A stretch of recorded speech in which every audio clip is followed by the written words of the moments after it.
Hello, fellow grumpy old gentlemen, and welcome back to another video for the James Higgins anti-Ryan Chattaway. I say anti because I'm an American, and that's how we say it. So I could do this. I could just make a video where I just wave the flag. That'd be fun. No, it wouldn't. Okay, so the anti-Ryan Chattaway movie marathon. Yeah, marathon. I think we've done that to death. Sorry. So I'm doing the choices that were given to me by my friend Harry Benson, and he chose this kind of obscure 1960 Jack Nicholson film called The Wild Ride. It was Jack Nicholson's third film. And the other film that I'm doing is Alfred Hitchcock's Marnie from 1964. Actually, Harry has suggested that I watch North by Northwest, which I've seen on the big screen, but I've never bought a copy of it. So I kind of suggested Marnie, and he agreed. So we'll talk about this first. Now, this is not one of Alfred Hitchcock's greatest films, but it's fascinating to watch, and probably for all of the wrong reasons. Hitchcock wanted to make this film in 1962, and he was hoping to get Grace Kelly to make a comeback and star in it. And of course, she had married Prince Rainier Monaco back in 1956 and retired from films. But Hitchcock pretty much talked her into doing it. But in the end, it didn't work out, probably for a variety of reasons. But I think that the powers that be in Monaco did not think that their princess should come back and do what Alfred Hitchcock was describing as a sex mystery. Yeah, sex mystery. So he put it on the shelf, and then he made The Birds in 1963 with a young actress named Tippi Hedren, and the whole thing was so successful, and people loved Tippi Hedren, so he decided to cast her in the title role of Marnie. Now, this is a movie about a young woman who is a thief. She keeps changing her identities, going to work for different companies, and then stealing a big bunch of money, and then disappearing. And she changes her appearance, hair color, all this sort of thing. She has a collection of Social Security cards and ID cards, and she just goes on to some other place, gets another job, and so she can steal money. Now, we find out that the reason why she's doing this is because of a childhood trauma involving her mother, who had been a prostitute.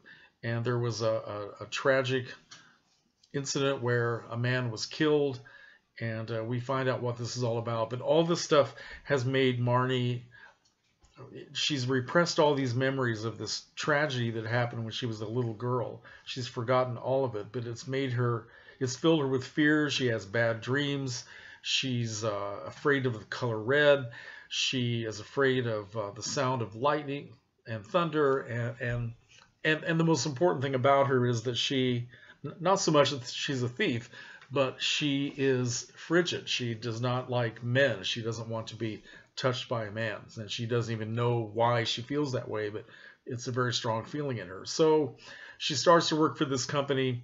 She meets a guy named Mark Rutland, who is played by Sean Connery, who is a wealthy sort of heir to this company, and he finds out, he's fascinated with Marnie, he's attracted to her, and he finds out who she is and what she's all about, and he decides to, when she steals money from his company, he finds out right away that she's the one who did it, tracks her down, and he blackmails her into marrying him.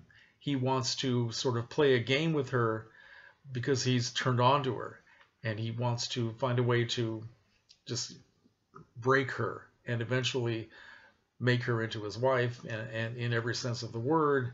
And so he's holding all of this legal stuff over her, and so in a way he's doing a criminal act in the same way that, well, not quite the same way, but as Marnie has done. Marnie is a criminal, and he's turning himself into a criminal by sort of shielding her from the law and trying to pay off the people that she has stolen from. And he even puts the money back in his own company's safe, his own money, to cover up what she did.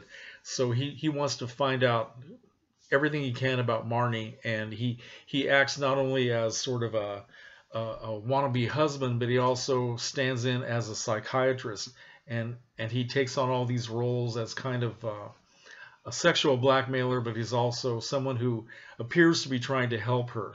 And of course, she's very resistant, but she can't get away from him because she's afraid of what will happen to her if all this becomes public. So the story, actually, it's very convoluted, but it's also very weak. And I think that's the biggest problem with the film.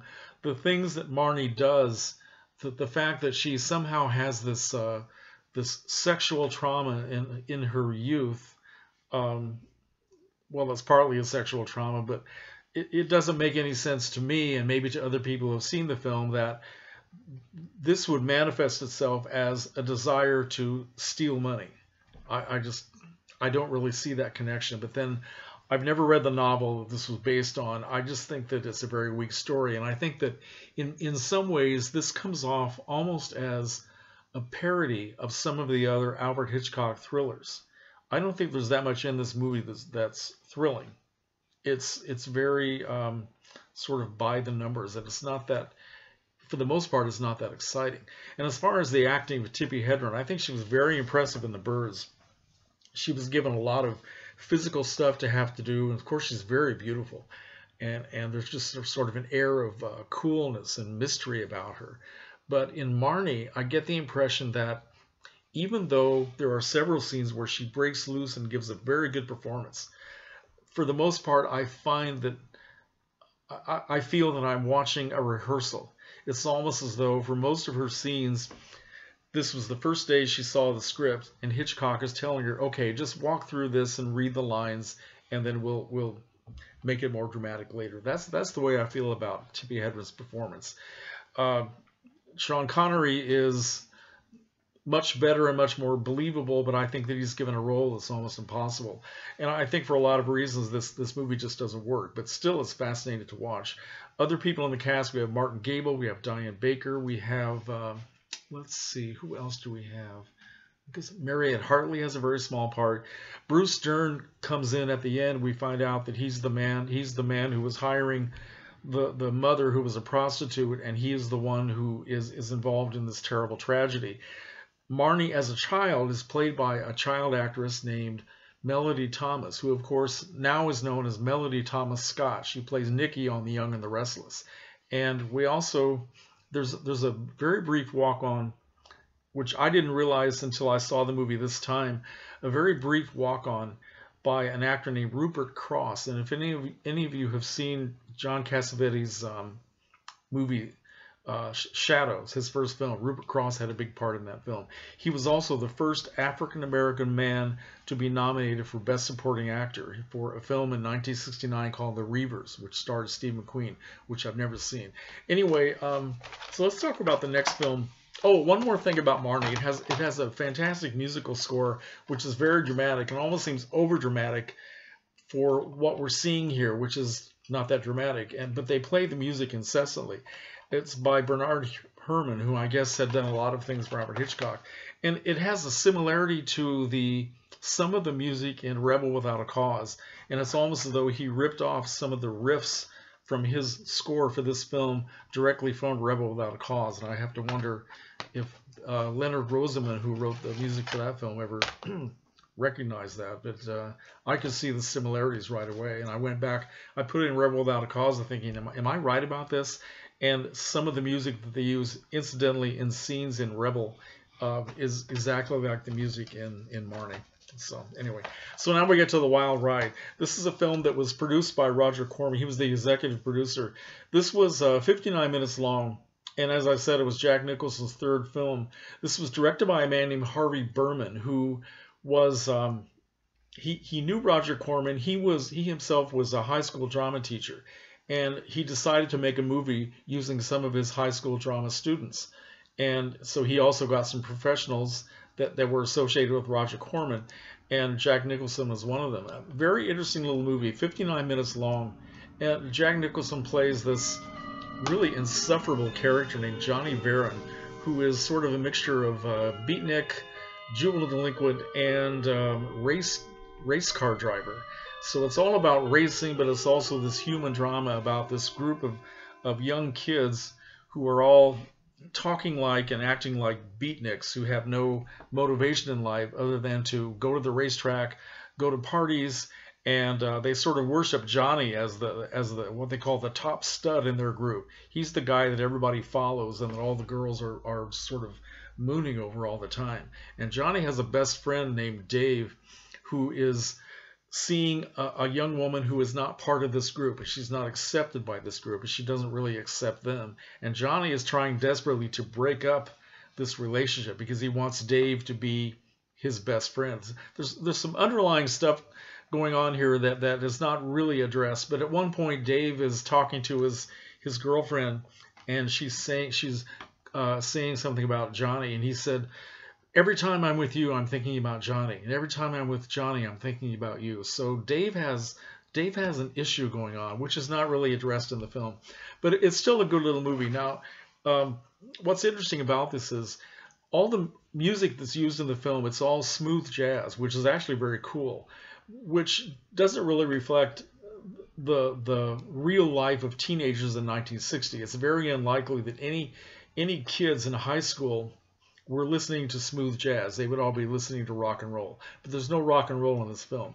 Now, at some point, I can't figure out exactly when, but this movie was re-edited, and several minutes of footage were added from 59 minutes to 88 minutes, and some other actors were put in. It was put in color, and it was given the title Velocity. What they did was they made the whole thing look like a flashback that this older actor who was sort of impersonating Jack Nicholson and sounded like Jack Nicholson was talking about what happened in 1960 in The Wild Ride. And I'd like to see that version. I think that'd be kind of cool. This version is from Sinister Cinema. It's not a great print, and apparently Harry knows about this film, so there must be some other better prints available. I'm going to see if I can find one. But very interesting little film. I don't think you can necessarily classify this as one of my typical teen angst juvenile delinquent films, but it's a little, it kind of stands apart from that, I think. But anyway, that's all I want to say. This has gone on for over 12 minutes. Thank you, Harry, for letting me talk about these movies, and I will answer anybody's response politely, I promise. Take care.